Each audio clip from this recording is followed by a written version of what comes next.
The prophet Daniel lived many centuries before Jesus. He was a captive in Babylon, serving foreign kings, but remaining faithful to God, praying for his people and their future. One day, while Daniel was deep in prayer, an angel suddenly appeared to him. This majestic heavenly messenger was the angel Gabriel, who had come with a special message. Gabriel came to give Daniel skill and understanding about the future of his people. He delivered one of the most amazing prophecies in the entire Bible, a specific timeline. This prophecy is known as the 70 Weeks Prophecy. It outlines a 490-year plan that God had determined for the Jewish people and the city of Jerusalem. It's crucial. Gabriel told Daniel, 70 sevens are decreed for your people. The word for sevens or weeks in Hebrew refers to a period of 7 years, not 7 days. So the 70 weeks are not a short period of time. It is a much longer timeline. 70 weeks of years means 70 times 7, a total of 490 years. This 490-year period had 6 specific goals to accomplish.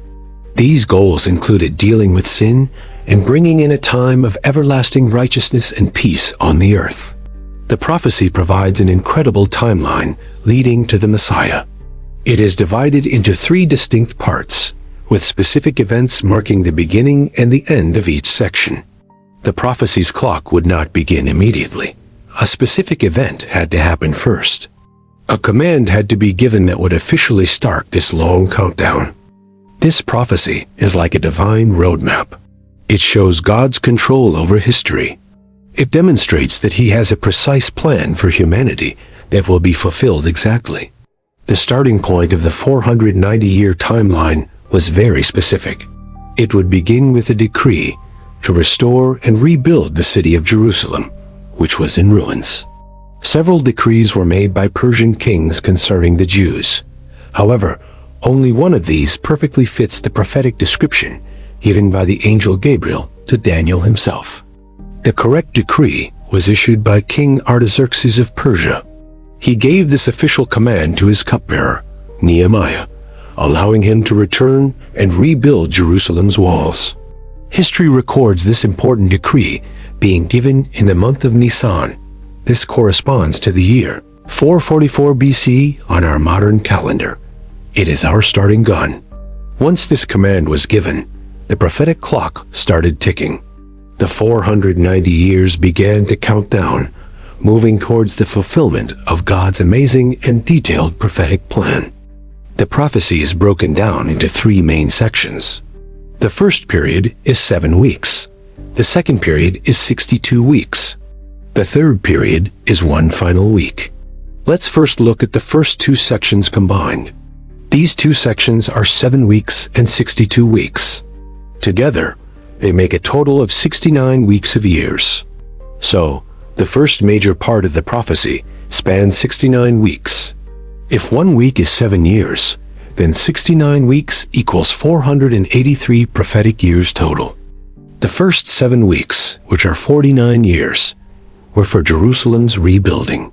The Bible says it would be rebuilt in very difficult and troublesome times, which it was. After the city was rebuilt, the next 62 weeks, or 434 years, would pass. At the end of this combined 483-year period, something monumental was prophesied to happen.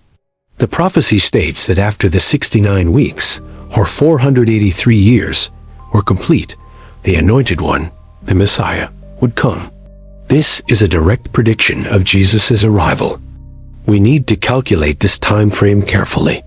Prophetic years in the Bible often used 360 days. This is different from our modern 365.25-day solar year, so adjustments must be made. So, we must calculate 483 years times 360 days per year. This gives us a grand total of 173,880 days exactly. Starting from the decree of Artaxerxes in March of 444 BC, we can now count forward exactly 173,880 days. This calculation requires very precise historical dating. When we do this calculation, it brings us to a specific day in history. It lands in the spring of the year, AD 33. This is incredibly significant. This date, March 29th, AD 33, corresponds to the day that Jesus Christ rode into Jerusalem on a donkey. This event is known today as Palm Sunday. On this exact day, Jesus officially presented himself to the nation of Israel as their king and their Messiah, precisely as the prophet Daniel had foretold centuries earlier. The crowd celebrated his arrival, shouting, "Hosanna! Blessed is he who comes in the name of the Lord." They recognized him as the promised king, the son of David. This triumphal entry fulfilled the prophecy to the very day. The 483-year period ended exactly when the Messiah presented himself. The accuracy is truly breathtaking and undeniable. No other person in history can claim this fulfillment. Only Jesus of Nazareth arrived on the world scene at the exact moment that Daniel's prophecy had pinpointed. However, the prophecy continues with a sad and tragic turn of events.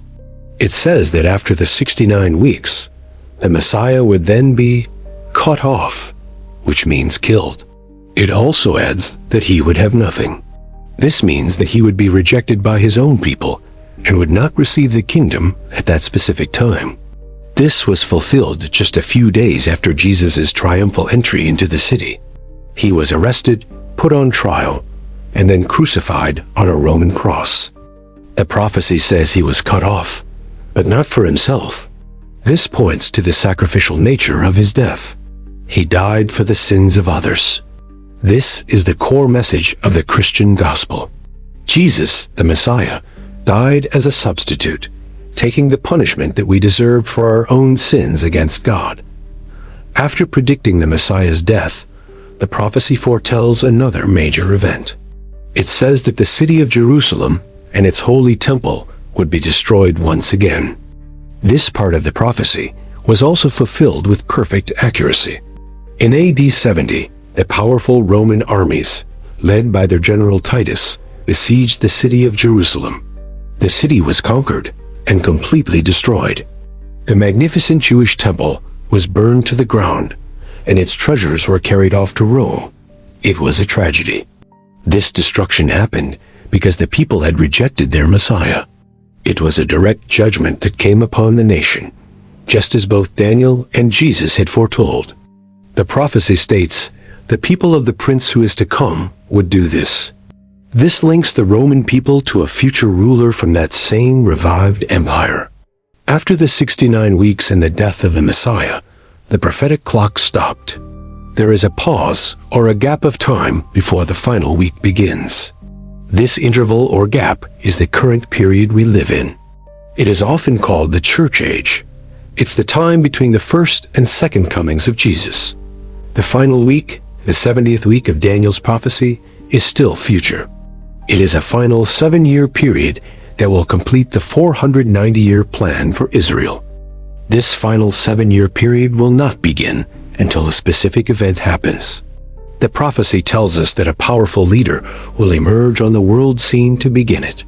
This future ruler, often identified as the Antichrist, will make a firm covenant or a peace treaty with the nation of Israel for a period of 7 years. This treaty will likely involve the rebuilding of the Jewish temple in Jerusalem. It will bring a false sense of peace and security to Israel and the entire world. This act of making a 7-year covenant with Israel is the event that will officially start the clock ticking again for the final 70th week of Daniel's prophecy. However, the prophecy gives a dark warning about this leader and his treaty. He will not keep his promise for the full 7 years. He is a great deceiver. In the middle of the 7-year period, after 3.5 years, this ruler will break his covenant. He will show his true evil nature to all. He will enter the rebuilt Jewish temple and will stop the daily sacrifices and offerings. This will be a great act of betrayal against the Jewish people who trusted him. He will then do something truly terrible in the holy temple. He will set up what the Bible calls the abomination that causes desolation. This is a great sacrilege. This abomination will likely be an idol or image of himself. He will demand that the entire world worship him as if he were God himself.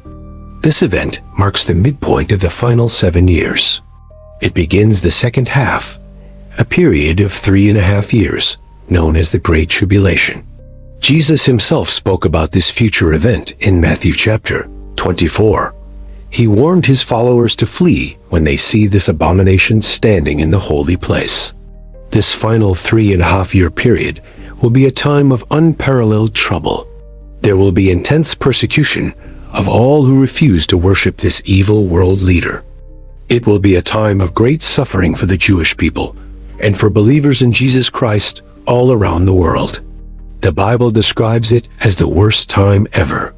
The world will experience terrible judgments from God during this time. There will be wars, famines, plagues, and natural disasters on a global scale, unlike anything before. This evil ruler will be empowered by Satan himself. He will have great power and authority for a short time, deceiving many people with signs and false wonders. His goal will be to completely destroy the nation of Israel and to eliminate all worship of the true God from the face of the entire earth. But his reign of terror will be limited. It will last for exactly 3.5 years, or 42 months, or 1,260 days, as the Bible states. As the 70th week, that final 7-year period, draws to a close, the world will be in complete chaos. The armies of the world will gather to attack Jerusalem. This will be the Battle of Armageddon. It will seem as if all hope is lost for the nation of Israel and for the people of God. But at the darkest moment, the prophecy will reach its ultimate climax. The Messiah, Jesus Christ, who was cut off, will return to the earth in great glory. This is the second coming of Jesus Christ. He will not come as a humble Savior this time, but as the powerful King of Kings and Lord of Lords. He will destroy the evil ruler and his armies with the word of his mouth. He will bring an end to the Great Tribulation and the rule of evil. With his return, the 70th week will be complete. The full 490-year prophetic timeline given to the prophet Daniel will finally be finished, just as God planned. At that time, all 6 of the goals mentioned at the beginning of the prophecy in Daniel chapter 9, verse 24, will be completely and finally fulfilled. The prophecy said it would finish the transgression. This means Israel's rebellion against God will finally come to an end. The nation will be saved and restored. It also said it would put an end to sin. The power and presence of sin will be dealt with when Christ establishes his righteous and perfect kingdom. The third goal was to atone for wickedness. This was accomplished by Jesus at the cross, but its full benefits will be applied to Israel at this time. The fourth goal mentioned by the angel Gabriel was to bring in everlasting righteousness. This will be fulfilled when Jesus sets up his kingdom on the earth. The fifth goal was to seal up vision and prophecy. This means that all the prophecies of the Old Testament will find their ultimate and final fulfillment. And the sixth and final goal was to anoint the Most Holy. This likely refers to the consecration of a new temple in the millennial kingdom of Christ. So, the end of the 70th week ushers in a new era. It is the beginning of Jesus' 1,000-year reign on the earth from the city of Jerusalem. This amazing prophecy is one of the strongest proofs of the Bible's divine inspiration. No human could have predicted these events with such incredible precision and detail. It perfectly predicted the timing of the Messiah's first arrival. It pinpointed the very day he would present himself to Israel, centuries before he was even born. It also accurately foretold his rejection and death. It then predicted the subsequent destruction of the city of Jerusalem and the temple by a foreign power. The fact that the first 69 weeks were fulfilled so literally and precisely gives us great confidence that the final 70th week will also be fulfilled literally. It provides a clear framework for understanding future events. It tells us what to expect in the last days before the glorious return of the Lord Jesus Christ. The prophecy shows us that God is in complete control of all of history.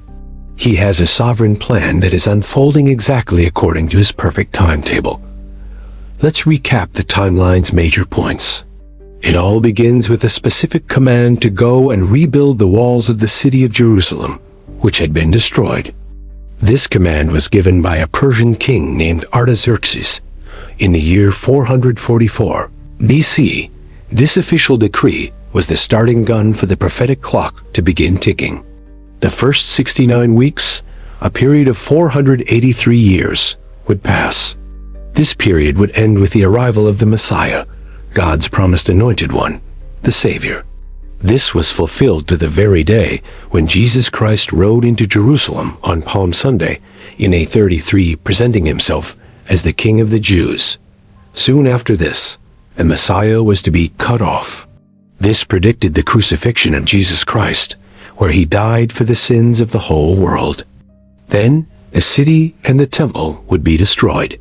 This happened in AD 70 when the Roman armies came and completely devastated the city of Jerusalem. After this, there is a gap in the timeline. We are living in this gap right now. The final 70th week of the prophecy has not yet begun. The final week, a period of 7 years, will start with a peace treaty. A future world leader will make this treaty with the nation of Israel. This leader will break the treaty in the middle. This will begin a terrible 3.5-year period of great tribulation and suffering for the entire world. This final period will end with the glorious second coming of Jesus Christ. He will defeat all evil and then set up his kingdom of peace on earth. The Daniel 70 weeks prophecy is truly remarkable. It's a powerful testament to the reliability and the truth of the Holy Bible, God's inspired and perfect word. It demonstrates that God knows the end from the very beginning. Nothing that happens in our world ever takes him by surprise or changes his ultimate plan. It also shows God's great love for his people Israel. Even in judgment, he promised a future restoration and a glorious kingdom for them through their Messiah. For those who are not yet believers, this prophecy is a wake-up call. It shows that the Bible is true and that Jesus is the only promised Messiah. The historical accuracy of the first part of the prophecy is undeniable. It should cause everyone to seriously consider the claims of Jesus Christ about his divinity. For Christians, this prophecy provides incredible hope. It reminds us that even though our world is filled with trouble, God has a beautiful plan for the future. We know that history is not random or chaotic. It is moving toward a final, glorious conclusion when Jesus Christ will return to make all things new again. This prophecy encourages believers to live holy lives. We should be watching and waiting eagerly for the return of our Lord and Savior, Jesus Christ, from heaven. It is a call to share the good news of the gospel. People need to hear about the Messiah who is cut off for them before the final week begins. In conclusion, the 70 weeks of Daniel provide an amazing timeline. They point to Jesus as the true Messiah and give us a sure hope for the future.